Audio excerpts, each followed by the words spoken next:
1974 में इंदिरा गांधी ने डिसाइड किया कि हमें क्या बनाना है, परमाणु बम बनाना है। कब कब डिसाइड किया इन्होंने? 1974 में।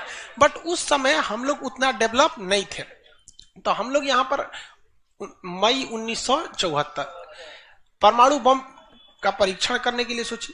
लेकिन 1974 में हम लोग उतना डेवलप नहीं थे। 1974 में हम लोग के यहाँ मोटरसाइकिल नहीं थी बढ़िया, राजदूत उष्टूत टाइप का थी सब। वहां फ्रीडम तो इधर आया है यार, 1974 में फ्रीडम कहाँ था? यमाहा वगैरह था।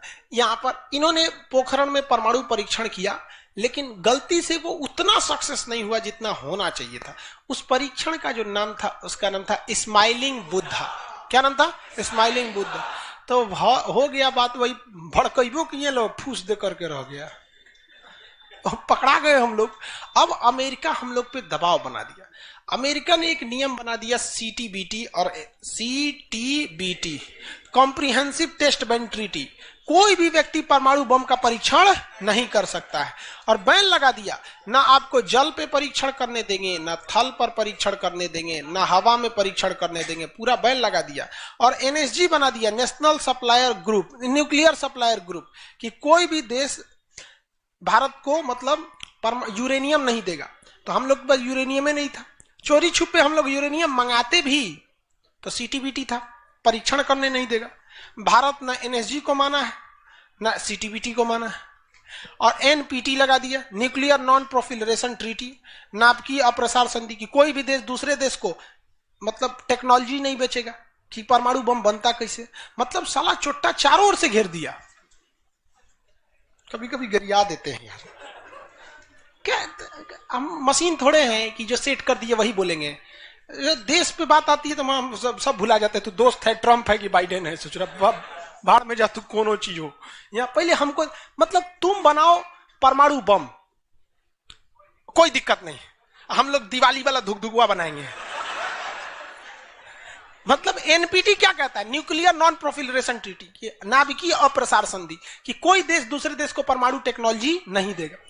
एनएसजी, कोई देश मतलब बिना परमिशन, एनएसजी के बिना मीटिंग के मतलब यूरेनियम सप्लाई नहीं करेगा। और यूरेनियम उसी को सप्लाई करेगा जिसने सीटीबीटी पर साइन किया कि हम परमाणु बम का परीक्षण नहीं करेंगे।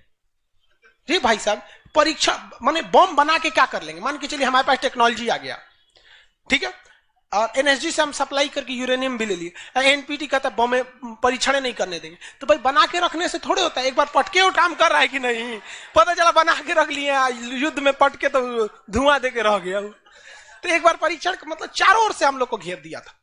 अब भारत वाले वैज्ञानिक भी तो मतलब है सब उसी हिसाब के ना। भारत वाले ने कहा कि एक काम कीजिए, एक समझ में नहीं आ रहा है, अमेरिका से कहिए तू हमारे यहाँ परमाणु बिजली घर लगाओ।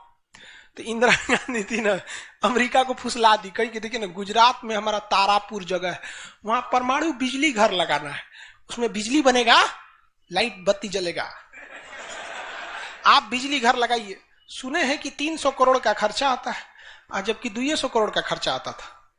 तो अमेरिका लपलपा गया कि अरे दादा, बिना मोलाई तो रेट बढ़ा दी है। अजब हाल है भाई, महिला मोलाई ना करे, ऐसा हो सकता है? महिला को कोनो सामान फ्री में कहेंगे तो कहेगी 2 गो दे दो।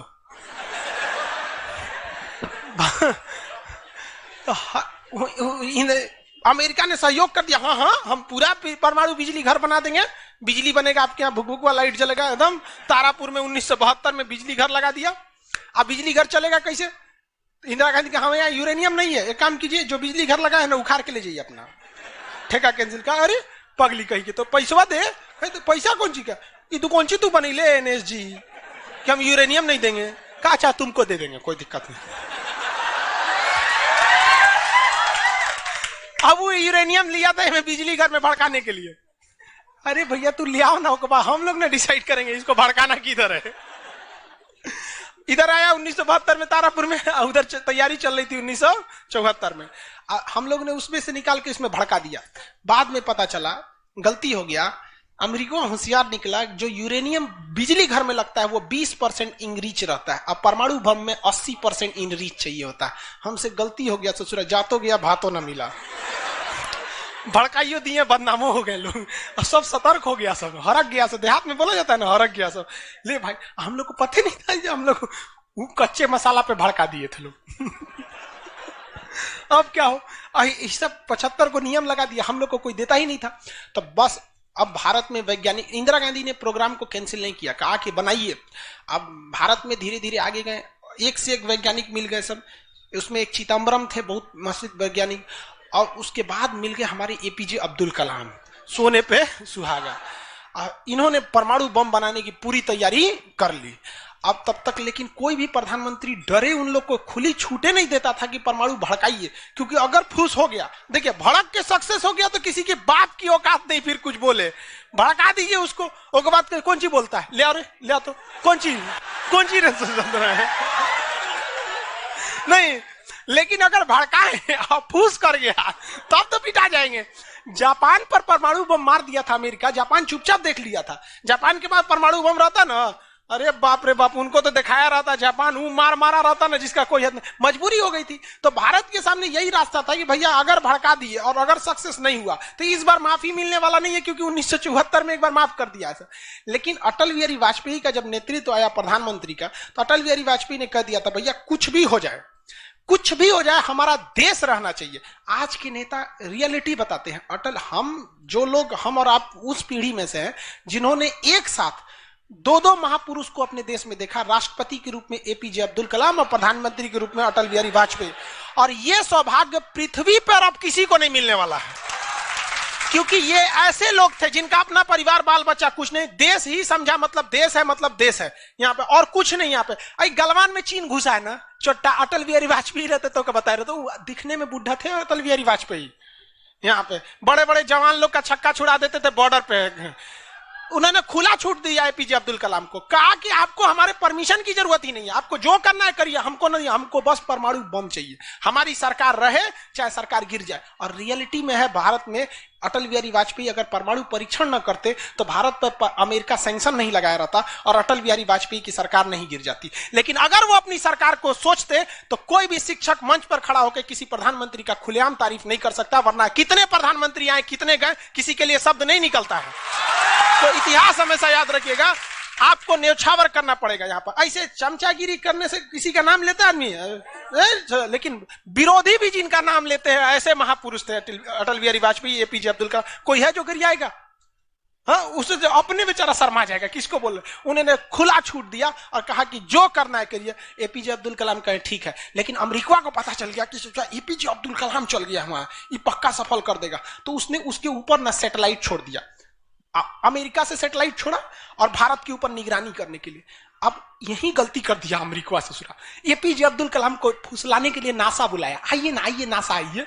तो एपीजे अब्दुल कलाम चल गए और कहा कि देखिए देखिए कितना बड़ा बड़ा मशीन है नासा में। ऐसा ना इंडिया में है, टूटल फूटल स्टेबलाइजर रख ले रहता है, स्टेबलाइजर का नट उठ जाता है तो पिलास से दाब के करता है।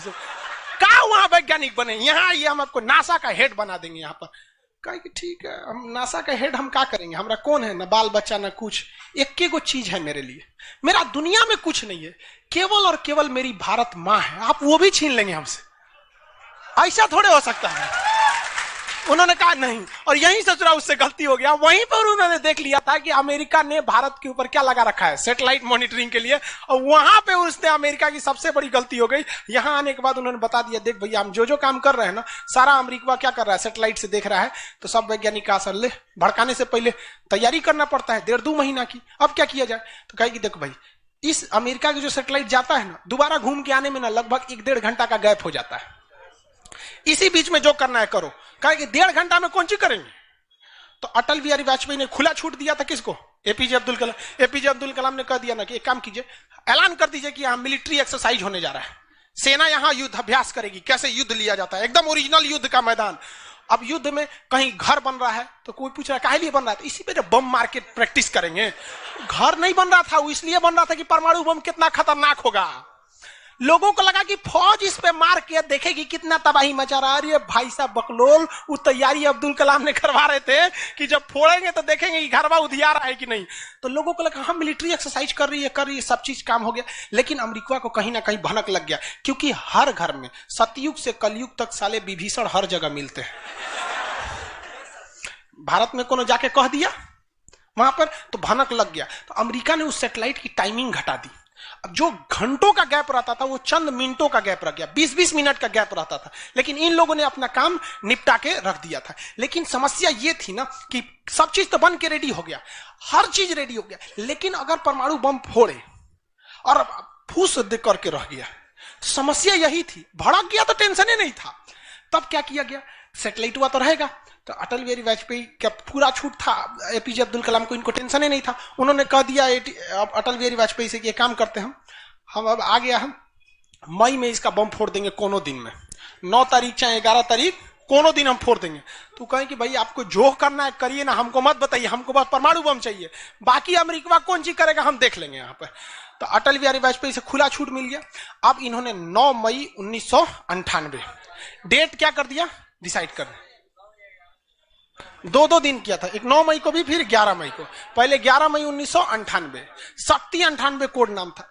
जैसे अमेरिका का सैटेलाइट गुजरा, पूरी तरह से कैलकुलेशन हो गया था कि कैसे कैसे होने वाला। अमेरिका का सैटेलाइट जैसे गुजरा तुरंत यहां पे भारत का परमाणु बम को ब्लास्ट किया गया, और जैसे ब्लास्ट हुआ तो जो मिलिट्री एक्सरसाइज कर रही थी उसको तो भेज दिया गया था 2 दिन पहले ही। जो बिल्डिंग विल्डिंग बनाई थी वो खाली पड़ल था, धाए दे गायब हो गया बिल्डिंग, पूरा धुआं धुआं हो गया, पूरा भयानक। अब परमाणु बम क्या हो गया, लगभग सफल हो गया। वैज्ञानिकों को लग गया था सफल हो गया, लेकिन भाई अब ये फोड़े, अभी कैसे पता चल जाएगा सफल हो जाएगा। आप अंदाजे ना बता सकते कि भाई इतना तबाही एक अच्छा ही बम ला सकता है। लेकिन तब तक सैटेलाइट उसका घूम के आ रहा था और पकड़ लेता तब क्या होता, मान के चलिए पकड़ लेता, अब पता चला कि सफल नहीं हुआ, खाली धुआं कर दिया, गड़बड़ हो गया। तुरंत अटल बिहारी वाजपेयी को फोन किए एपीजे अब्दुल कलाम कि तुरंत आप मौसम विभाग को कहिए कि राजस्थान में भयानक तूफान आया है, कोई नहीं जाएगा। अटल बिहारी वाजपेयी ने तुरंत घोषणा करा दी, राजस्थान के लोग अपने घर में रहे, बहुत भयानक तूफान आया है। अब उसका सैटेलाइट आ रहा है तो देख रहा है धुआं हुआ है, तुरंत मैसेज भेजा नासा में, धुआं हो गया यहाँ पे। कहीं मतलब धुआं हुआ, तूफान आया है वहां पे। तूफान आया है, सोचा वहां से चला गया, तब परीक्षण देखा गया, एकदम सक्सेस। अब टेंशन ही नहीं है, एक और फोड़ दो, 2 को फोड़ दिया गया, पूरी तरह से सक्सेस हो गया। और ससुरा अमेरिका को अभी तक पता है कि वहां तूफान आया है, अरे वहां दूसरा तूफान आया है। अब भारत में कुछ भी कहिए तो डर तो लगता है, भाई अमेरिका बहुत खतरनाक देश है। आज हम लोग भले शक्तिशाली है, 1998 में हम लोग को पाकिस्तान आगे दिखा देता था, 99 की करगिल वार याद कीजिए। आज हम लोग बहुत आगे निकल गए, लेकिन उस समय बहुत पीछे थे हम लोग। अब डर तो था ही। अब भारत के प्रधानमंत्री सब राष्ट्रपति सुखपुकाइल थे, अमेरिका क्या करेगा ओके पते नहीं। 9 तारीख बीत गया, 10 तारीख बीत गया, पता ही नहीं चला अमेरिका को। अटल बिहारी वाजपेयी अब्दुल कलाम से पूछे कि महाराज तो सोचा कुछ सुखबुगाइए नहीं रहा, तो ओकरा पते ना चलल है। एक काम करते हैं, आप धड़ल्ले से फोड़ देते हैं, क्या फायदा है हम। तो फिर 11 मई को 3 गो और फोड़ दिए, 2 गो गायब करके। जैसे परमाणु बम निकला धाम से फोड़े, पता ही नहीं चला दूसरा। लेकिन भाई धड़ाधड़ 5 गो फोड़ दीजिएगा तो पता चल जाएगा कि नहीं पता चल। ये डाउट हो गया पाकिस्तान को, जनते का है। हम लोग फोड़ रहे थे यहाँ पे, अब भूकंप आ रहा था यहाँ। फोन किया अमेरिका को कि बकलवा आंधी उंधी ना उठ लो, फोड़ दिया वो परमाणु बम।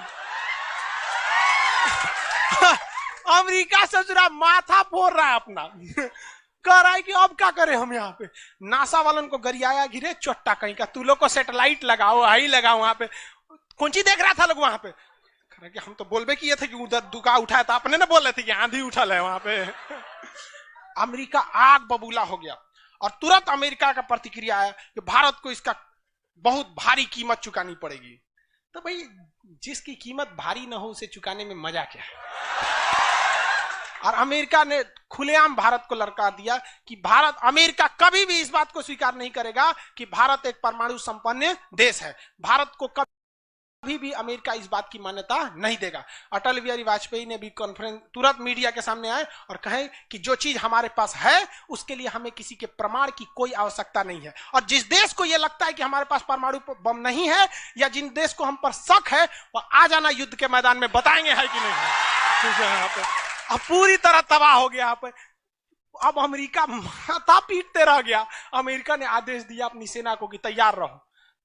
अटल बिहारी वाजपेयी ने आदेश दिया अब्दुल कलाम को कि जो बम बनाए हैं ना दो चार को फोटोकॉपी उसका रेडी रखिए। फोटोकॉपी मतलब उसका बना के रेडी रखिए, क्योंकि सेना की लड़ाई में भाई आर्मी टू आर्मी बहुत दिक्कत हो जाएगा, एडवांस है वो बहुत। आज के वक्त में भी हमारा हथियार वहीं से खरीद के आता। भारत ने भी डिसाइड कर लिया कि जो होगा आपकी परमाणु बम से होगा। अमेरिका भी डर गया कि ना भाई इससे लड़ना अब ठीक नहीं है। पाकिस्तान वो बम बना के रख ले था, डरे नहीं फोड़ रहा था वो। एक हफ्ता तक देखा कि भारत को क्या हो रहा है क्या हो रहा है, देखा कि कुछ नहीं हुआ, इहो चुप पे फोड़ दिया। अमेरिका एकदम ककुआ गया, एकदम कह रे चोट्टा कहीं का तू क्या फोड़ा रे। तो पाकिस्तान वहां झाड़ दिया अमेरिका को कि हमरे बोलेंगे कमजोर जान के, हाँ फोड़ ले आपके आप बाई तो एकरा नहीं बोलेंगे आप, हम कमजोर हैं तो हमरा बोल देंगे। एक काम कीजिए आप भारत को जो सजा दीजिएगा हम भी वही सजा काट लेंगे। सोचो हमरे पे खेल गया। हम ही लोग पे खेल गया पाकिस्तान। अब भाई अमेरिका टेंशन में आ गया। अमेरिका ने भारत पर एम्बार्गो और प्रतिबंध लगा दिया, जैसे अभी सऊदी अरब पे प्रतिबंध लगा दिया, कल के वीडियो में बताए थे, सऊदी अरब का डस्टबिन बना दिया वहां के। तो वहां पर अमेरिका ने भारत पर प्रतिबंध लगा दिया, कोई देश भारत से सामान नहीं खरीदेगा, जो जो चीज जरूरत की थी सब चीज पर बैन लगा दिया। भारत की अर्थव्यवस्था डूब गई, पाकिस्तान की भी अर्थव्यवस्था डूब गई, लेकिन भारत को बचा लिया भारत के 55 लाख कुशल कारीगर जो विदेशों में काम करते हैं। आप प्रतिबंध लगाइएगा भी तो पूरी दुनिया का कारखाने ठप हो जाएंगे, क्योंकि हर जगह भारत के वहां वर्कर काम करते हैं। और अमेरिका या सीबीएसई वाले जो वर्कर होते हैं वो स्पेशलिस्ट होते हैं, पेंट मारता है तो पेंटे मारेगा। भारत का मिस्त्री मल्टी टैलेंटेड होता है, पेंट मार रहा है उसको काटी ठोक दो तो बिजली वाला काम कर दे, तो हाँ तार और घींच देते हैं। मल्टी टैलेंटेड होता है और काम भी बहुत ज्यादा करता है। काम हम जब 5 बजे कर देगा तो आदमी अच्छा बोरा नीचे उतार दो, तो ये सब बड़ी काम कर देता है, मेहनती होता है सर, कोई दिक्कत नहीं है उन सब में। खाना नहीं भी है तो कोई दिक्कत नहीं, निकालेगा तो खई नहीं है चालू।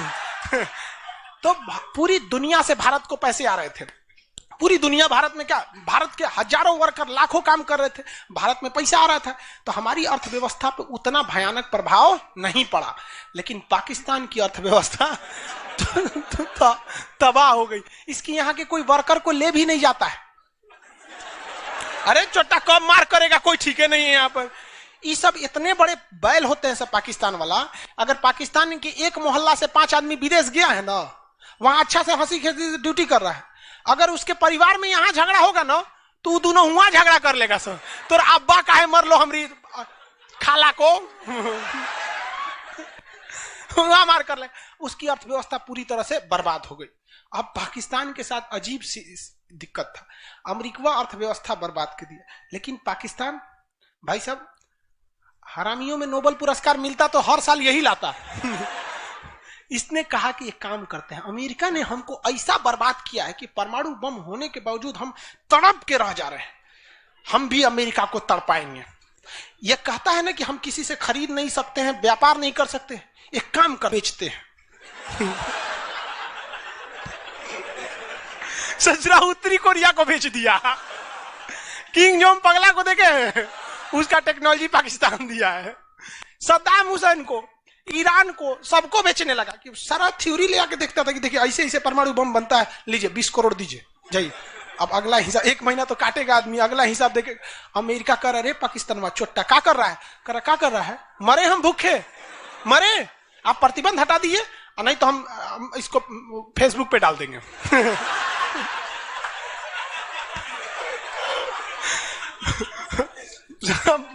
अमेरिका पगला गया, अमेरिका प्रतिबंध हटाया। इस बार फायदा उठा लिया भारत, कहा कि रे ओकरा हटाया तो हमरो प्रतिबंध हटाओ। समझ आ गया कि देगा। तो गलती से भी अगर हम लोग जब भी एक दूसरे का अंतरराष्ट्रीय मंच पर साथ दिए हैं ना तो दोनों को फायदा हुआ है, लेकिन ये चोट्टा उसको समझ में नहीं आता है। अभी भी अगर वो शांति से रहेगा ना तो बहुत आगे जाएगा, और अशांति से रहेगा तो एकदम में आगे चल जाएगा। परमाणु परीक्षण समझ आ गया, किसी कोई दिक्कत कहां होता है, पोखरण में। आज भारत परमाणु संपन्न है या नहीं है, परमाणु की आवश्यकता है नहीं। अब अमेरिका केस कर दिया भारत पर, कहा कि आपने न्यूक्लियर प्रसार संधि तोड़ा है। भारत ने कहा हम नहीं तोड़े हैं, हमने किसी से संधि मंगाया ही नहीं है, हमारे खुद के वैज्ञानिकों ने खुद बनाया है। और ये बात खूब एपीजे अब्दुल कलाम ने बोला था। कौन सी बोलता है चौराहे हम बनीले, बताएं कैसे बनता है। कहा कि अच्छा ठीक है, ये नहीं है। लेकिन आपने यूरेनियम तो चोरी से मंगाया, कहा चुप चट्टा कहीं का, चोरी से मंगाया। हमारे केरल में यूरेनियम निकलता है, जादूगोड़ा की खान झारखंड से निकलता है, उसी से हम बनाए। हम किसी से भीख नहीं मांगे हैं, हम हिंदुस्तानी हैं लोग, यहाँ पे भीख में तो हमें कुछ भी नहीं चाहिए। तो एनएसजी कहा कि अभी, तब कहा अब कौन सी पे मुकदमा ठोके, तब इस पे ठोक दिया भारत पे, आपने परमाणु परीक्षण किया क्यों है। भारत ने ये मुकदमा जीत लिया। जानते हैं कैसे? कहा कि कैसे, हमने तो कोई नियम नहीं तोड़े हैं। सीटीबीटी कहता है आप पानी में नहीं फोड़ सकते हैं, जमीन पे नहीं फोड़ सकते हैं, हवा में नहीं फोड़ सकते, हम जमीन के अंदर फोड़े हैं। भारत ने कहा फोड़ा था, जमीन के अंदर। तो भारत को उस समय हर चीज साथ दिया था, बुद्धि, विवेक, बल, शक्ति सब रहना चाहिए, तब आप जीत सकते हैं। ऐसा नहीं कि परमाणु बम ले लेने से आपको जीत जाएंगे। कब कैसा सिचुएशन था, आंधी आया है, परमाणु बम फूट गया, तो हर चीज बहुत बहुत कांड हुआ यहाँ पे। बाद में अमेरिका को समझ में आ गया कि नहीं हो सकता है, अब भारत को नांग नहीं सकते। वो गया जमाना जब हमारे ऊपर किसी का शासन हुआ करता था। आज भी भारत में बस जाति पात खत्म हो जाए, ऊंच नीच पे लड़ना खत्म हो जाए, और Congress BJP high party how party मतलब नेतागिरी खत्म हो जाए, तो सोचिए ना हमारे पास कमी किस चीज की है कि नहीं। नेतागिरी तो सॉल्व हो सकता है। यूपीएससी का एग्जाम कंपलसरी कर दीजिए नेता बनने के लिए।